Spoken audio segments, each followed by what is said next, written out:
Halo semua, kembali lagi di Kamus Virtual dengan saya Ferdi. Dan ini sesuai dengan judul surat terbuka untuk teman-teman mahasiswa semua.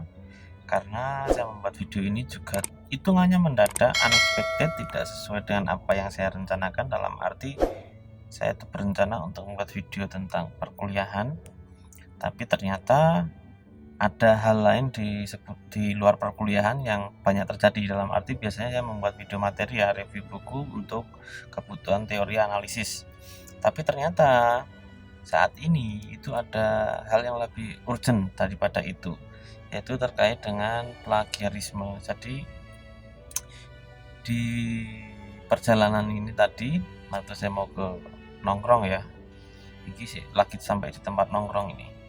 Nah, itu ramai banget grup dosen mempermasalahkan tentang mahasiswa yang mau ujian. Ternyata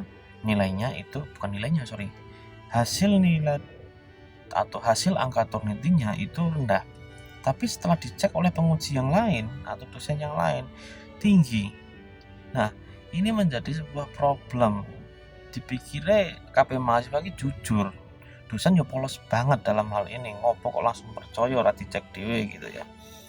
Tapi faktanya ya memang dosennya bertujuan untuk kusnudon mahasiswa Turnitin semene ya wis diujikan. Dan di sisi lain ya karepe mungkin tidak mau memperlambat ana mahasiswa nang lulus kan ya dosen ya seneng. Tapi permasalahannya adalah ketika ini dibiarkan begitu saja, kita di masalah yang bisa membesar. Dalam arti gini, kenapa judulnya itu surat terbuka? Soalnya ini memang membahayakan banyak pihak ya, dalam arti nggak cuma mahasiswa yang dibahayakan di sini, tapi dosennya juga berbahaya. Nah, contoh kasus gini, misalkan andai kata kamu melakukan plagiat dari karya orang, terus kemudian di Turnitin kamu manipulasi ya supaya Turnitinnya 0, terus diizinkan, diluluskan, dan soalnya skripsi itu di repositori kampus, bakal ketrack oleh siapa saja, orang di luar sana, bahkan orang di luar kampus bisa tahu skripsi kalian itu seperti apa. Dan kalau ketahuan, itu kalian itu kena sanksi akademis, dalam arti entah itu pencopotan gelar, entah itu sanksi moral, sanksi sosial, dan banyak hal. Nah, persoalannya ini mahasiswa kan kadang yang penting lulus rampung ke urusan beres, mikir liane masalah ya oke. Tapi di sisi lain juga dosen gio kena dampaknya. Nek misalkan ada dosen yang meluluskan kalian dengan predikat plagiat ya, itu nanti dosennya juga kena imbas buruk secara track record akademik. Yo dosen ono sing meluluskan mahasiswa plagiat, berarti dosen iki ora cetha. Kuwi masalah banget. Dan secara karir itu mengganggu banget. Ya kalau mahasiswa pengen cepat lulus, pengen perkara di akademis. Selesai skripsimu ya wis waton go ditumpuk nang perpus, ijazahmu ya mau nganggur-nganggur wae. Atau dalam arti nggo formalitas daftar pekerjaan yang di luar dunia pendidikan. Tapi yang mesake adalah dosennya. Jadi ketika kamu melakukan plagiat, itu yang dirugikan itu tidak hanya kamu sendiri kena sanksi, tapi nanti dari dosennya juga kena sanksi, dikira nggak bimbing, terus secara kampus juga dinilai nggak kredibel kok bisa meloloskan mahasiswa sing koyo ngono. Nah, itu berbahaya ya. Jadi saya harap untuk teman-teman mahasiswa itu jangan melakukan seperti itu, karena kalau bukan pengelola jurnal saya juga nggak bakal tahu itu plagiat atau enggak ya, karena itu banyak tips dan triknya. Kalian bisa lihat tuh di YouTube, akeh banget caranya menghindari atau menurunkan plagiarisme di Turnitin. Akeh, bahkan ono jasanya ditulis Shopee, Tokopedia, itu ada jasanya. Era sekarang tuh banyak caranya nggo ngakali koyo ngono kuwi. Nah, dhisik cuma bikin jasa skripsi ya. Nah, sekarang jasa menurunkan plagiarisme itu ada, dan itu lebih murah daripada jasa pembuatan skripsi. Terlepas dari hal itu, saya himbau kepada teman-teman mahasiswa jangan melakukan hal seperti itu, karena dampaknya nggak cuma ke kalian sendiri, tapi ke banyak pihak, khususnya dosen pembimbing kalian gitu ya.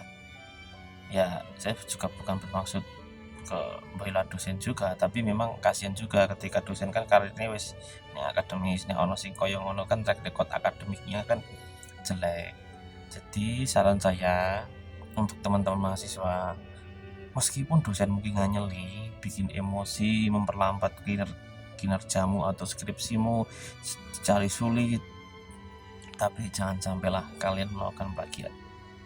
Dan andai kata kalian udah mentok, bingung, meh lulus si piye, ra iso mikir nggarap skripsi, bilanglah ke dosen baik-baik. Bilang kapasitas otak kalian nggak sampai segitu untuk menyelesaikan skripsi, atau bilang kalian nggak mampu, benar-benar nggak mampu menyelesaikan skripsi. Dengan obrolan atau komunikasi yang baik, itu akan lebih menguntungkan kedua belah pihak. Jadi dosen punya atau pasang standar sendiri terhadap kalian juga tidak perlu memaksakan diri untuk mengerjakan skripsi yang sesuai dengan standar dosen yang dinilai kalian anggap sulit dan merepotkan gitu ya. Jadi kalau misalkan di mahasiswa bimbinganku, kasusnya kalau dalam saya personal, mesti saya tekankan orientasinya ke akademik atau pengennya butuh lulus. Nah, akademik orientasinya dalam arti pengen lanjut S2 atau mungkin pengen jadi dosen, itu pasti tak bimbing dengan standar penelitian yang baik dan benar. Tapi kalau orientasinya itu tidak akademis, pengennya lulus karena pengen baru menjalankan bisnis, atau mungkin lulus karena sudah dilamar atau pengen nikah, atau lulus karena sudah capek kuliah, uangnya katanya kemahalan, dan tidak ada punya motivasi untuk kuliah lagi, wis mentok pikirannya. Nah, biasanya kalau mahasiswa bimbinganku seperti itu, nggak akan saya paksakan untuk bisa mengerjakan skripsi dengan baik dan benar. Yang penting nek aku itu tak pasang standar minimal banget, dalam arti tidak plagiat itu pasti, karena itu merugikan banyak hal, termasuk saya sendiri yang rugi juga ketika meloloskan itu. Terus kemudian tata bahasanya sudah benar, terus kemudian sistematika penulisannya juga sudah sesuai dengan standar yang ditetapkan oleh kampus.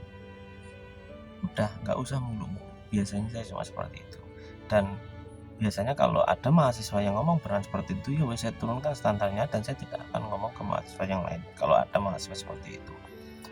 Makanya kalau ada obrolan yang baik, itu hasilnya pun akan baik juga. Dalam arti bukan baik skripsi yang baik itu enggak, tapi setidaknya itu menjadi win-win solution. Kalian tidak dipersulit oleh dosen juga tidak menaruh ekspektasi yang tinggi. Oke, jadi mungkin itu saja pesan saya kepada teman-teman mahasiswa. Usahakan komunikasi yang baik dengan dosen pembimbing kalian. Ketika bingung, mumet, mentok, kalian jujur saja apa yang kalian rasakan dengan bahasa yang baik dan sopan gitu ya. Saya rasa semua dosen akan menghargai semua keputusan kalian, karena sebenarnya semua dosen itu pinginnya mahasiswa ndang lulus gitu ya. Oke, mungkin itu saja. Terima kasih banyak, mohon maaf kalau ada salah kata, menyinggung kalian yang kesulitan skripsi, menyinggung kalian yang melakukan hal seperti itu. Tapi ini pesan yang bisa kita ambil hikmahnya bersama. Oke ya, ciao.